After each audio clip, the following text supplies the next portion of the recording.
నేను ధర్మవరం నుండి Bahujan Samaj party MLA అభ్యర్థిగా పోటీ చేస్తున్నాను. ఈరోజు నామినేషన్ వేయడం జరుగుతుంది. కాబట్టి ధర్మవరం ప్రజలకి ఇక్కడికి పిలిపిస్తుంది ఏంటంటే ఎస్సీ ఎస్టీ బీసీ మైనారిటీల వర్గాలన్నీ కలిసి బీఎస్పీ పార్టీ అధికారంలో తెచ్చుకున్నాం. ఇది మన పార్టీ.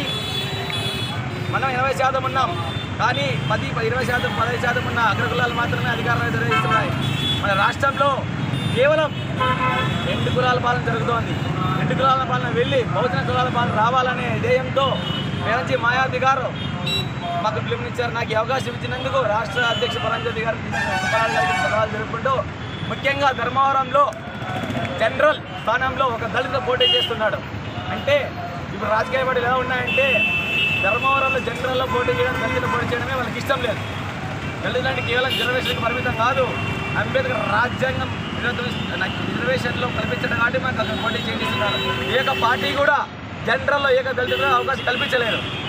కేవలం మాకు ఏదైతే మా హక్కు ఉందో అక్కడ మాత్రమే మాకు అవకాశం కల్పించారు తప్ప ఏ ఒక్క రాజకీయ పార్టీలకు కూడా మాకు అవకాశం కల్పించారు. కాబట్టి మేము కూడా జనరల్లో పోటీ చేసి గెలుస్తామని ఈ సందర్భంగా తెలియజేస్తున్నాను. మన తర్వాత ఇయర్కి వస్తే ఇప్పుడు ఏ ఒక్క రాజకీయ పార్టీ తీసుకున్నా కూడా అగ్రకులాల పార్టీలు ఇచ్చినా ఉన్నారు. దాన్ని 50 ఏళ్ళ చరిత్ర నుంచి కూడా ఇక్కడ బీసీలకు కానీ ఎస్సీలకు అవకాశం లేదు.